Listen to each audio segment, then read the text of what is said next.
They say pleasure is the reward, but what if it's the disguise? What if the chocolates, the scroll, the lust, the laugh are only shadows in costume, cleverly masking something much older and much more painful? Let me ask you something. When was the last time you felt without wanting something else? Not just amused, not just entertained, but truly, deeply untouched by hunger. Because here's the truth. We live in a time of abundance, and yet we're starving. Carl Jung once said the comforts we chase are often the very chains that keep us from healing. And today, you'll see pleasure differently, maybe for the first time. Let's begin. Picture this. You wake up and reach for your phone. You're not sure why. There's no crisis, no excitement, no real reason. But the pull is stronger than appetite.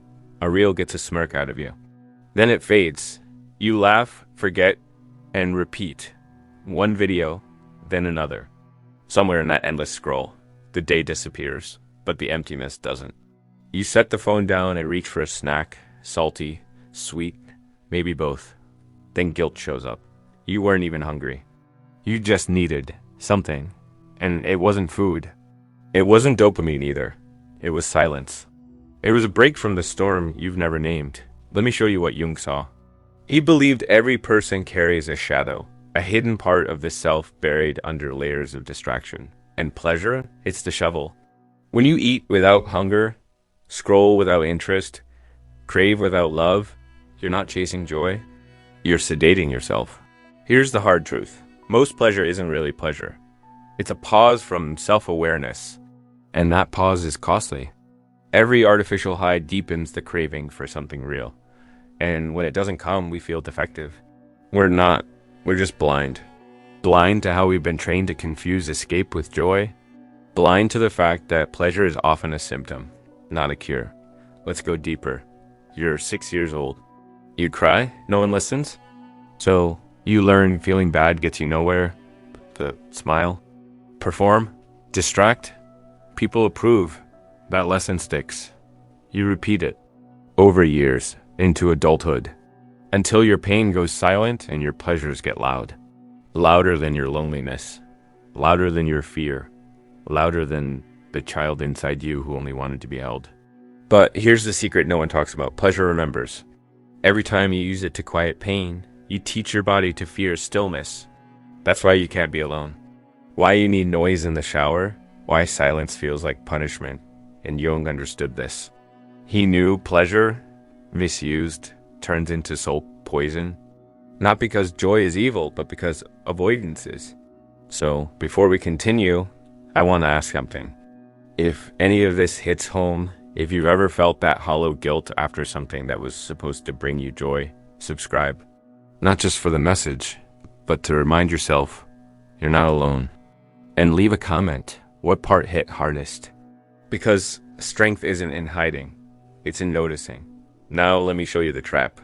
Picture someone wandering a desert, chasing mirages. Each one looks real. Each one fades. But they keep running. Believing the next will be different. That's what purposeless pleasure is. And here's the paradox. True pleasure, the kind that nourishes, doesn't scream. It's quiet. It doesn't seduce. It doesn't numb. It expands you. It's in a real conversation. In finishing something difficult. In waking up and realizing you're no longer prisoner to the thing that once owned you. But we rarely long for that kind of pleasure. Because it's not easy. And yet, it's the only kind worth longing for. Carl Jung once said, "People will do anything, no matter how absurd, to avoid confronting their soul."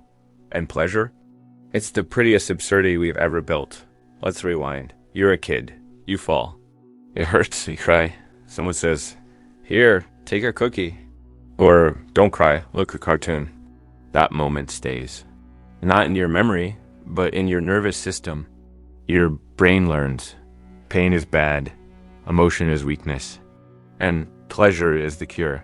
So you grow up fluent in distraction. Pleasure becomes your interpreter. It speaks when you're scared to say, "I'm not okay." It dances when you're too tired to admit, "I'm empty." It laughs when all you want to do is scream. But here's what they never tell you. Every time you swap emotion for stimulation, you drift further from your real self.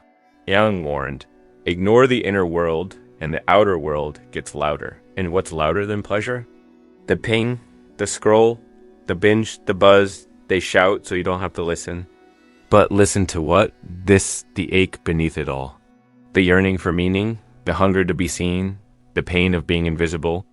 You see, pleasure isn't evil.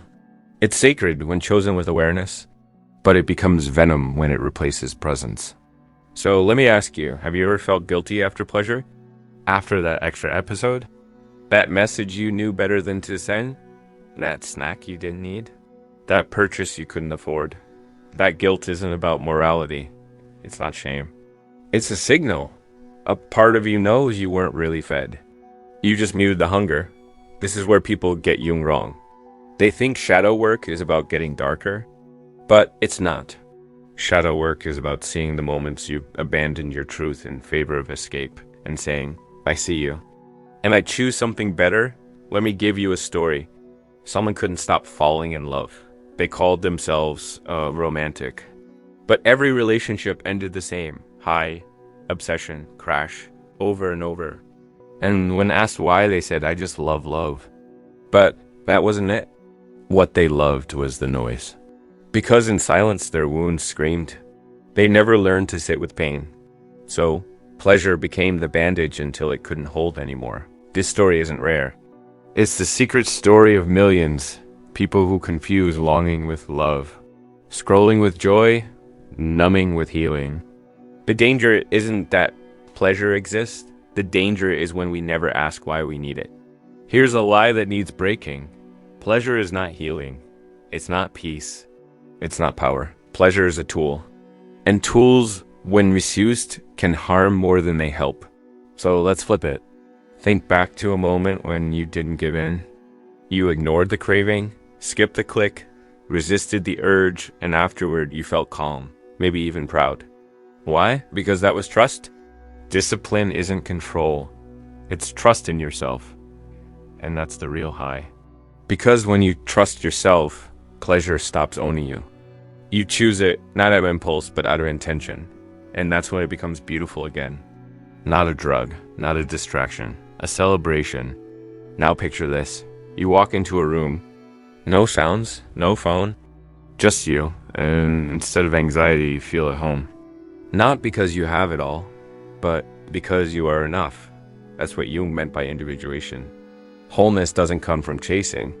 It comes from meeting all your parts and holding them. It's the ability to feel joy without using it to hide. To be in silence without running. To sit with yourself and like the company, but you don't get there by stacking highs. You get there by turning down the noise and listening to what it was drowning out. So what does that actually look like? It looks like pausing before grabbing your phone and asking, what am I trying not to feel? It means letting the loneliness exist without silencing it with sugar, sex, or scrolling. It means picking the slower joy, the kind that takes effort, that requires presence. That is an instant, but deeply earned. Because here's the truth no one tells you, real pleasure takes time. The best laughs are with people you trust. The best meals come after meaningful work. The best love is found after showing up honestly. That kind of pleasure, lasting, rooted, real, is never quick, but it's the only kind that fills. Let me give you a moment to sit with that. If something inside you feels shaken, good. That's what awakening is. It's not loud. It's not flashy. It's clear. It asks one thing. Will you keep sedating the ache, or will you finally face it, raw and real? Jung believed that our wounds don't ruin us. It's the refusal to face what they left behind that does. And unconscious pleasure guarantees we never face it. But now you see the pattern. So the question is, what will you do with it? Let's go deeper. Here we are. You've felt the tremors. You've watched the mask slip. And now comes the part most people avoid. The truth that doesn't just hurt, but fractures. Because to reclaim your life from false pleasure, you have to admit something brutal. You've betrayed yourself. Not once, not loudly, quietly, repeatedly. Every time you grabbed a shortcut. Every time you whispered, just 5 more minutes. Every time you ran from the silence because it revealed too much. You said, this makes me feel good. when really it just helped you forget. But hear this clearly, this is not about shame. This is about awakening. You're not weak for choosing comfort. You're not broken for wanting to numb the ache. You were surviving, but now you're ready for more than survival. You're ready to live. Because once you see the loop, really see it, the chase changes, the party feels hollow, the scroll wears thin, the hookup leaves a void, the sugar stops soothing. Not because you've become numb, but because you've finally become aware. You realize the pain was never boredom, it was self-abandonment. Let me give you an image to hold. Your life is a house. And inside waits your wounded self, the child, the truth, the memory. But instead of going inside, you build a circus outside. You blast music, light fireworks, gorge on treats. You entertain yourself to death while your truest self waits inside the front door, unseen. That's what unchecked pleasure does. It builds distractions outside the soul, so you never go in. Healing? Real healing is choosing the opposite, walking into the silence, opening the door, sitting with what hurts and saying, I'm here now. Speak. That's the work Jung pointed to. He didn't want people to become addicted to stillness. He wanted them unafraid of it. To know that silence is not the absence of life, it's where all of life begins. Here's the climax, the final illusion that must fall. You were told that pleasure is the goal. That happiness means feeling good. That the more you indulge, the more free you are. But freedom isn't doing whatever you want. Freedom is not needing to. True pleasure isn't chocolate. It's not a notification. It's not validation. Real pleasure is this. The moment you realize you don't need to escape yourself anymore. You can sit in stillness and smile, not because there's nothing there, but because there's everything. Presence, wholeness, truth. You become someone different, not louder, not more excited, just clear. Your laugh is real, but rare. Your words come slower. Your silence holds weight, and people will notice. They'll ask, why don't you party like before? Why are you off your phone? Why don't you text back right away? And you'll smile. Because they won't get it. They won't understand that you're no longer trying to run from anything. You're just here, present, and that scares people. Because when someone no longer needs pleasure to feel okay, they become something else entirely. Unshakable, unhooked, unreachable by the things that used to control them. Marketing doesn't work on them. Addictions lose their grip. Manipulation fails. Why? Because presence has returned. And presence is rebellion. Carl Jung once said, the privilege of a lifetime is to become who you truly are. And who you are is not a craving machine. You're not just dopamine wrapped in skin. You are a maker of meaning. And meaning? It's not easy.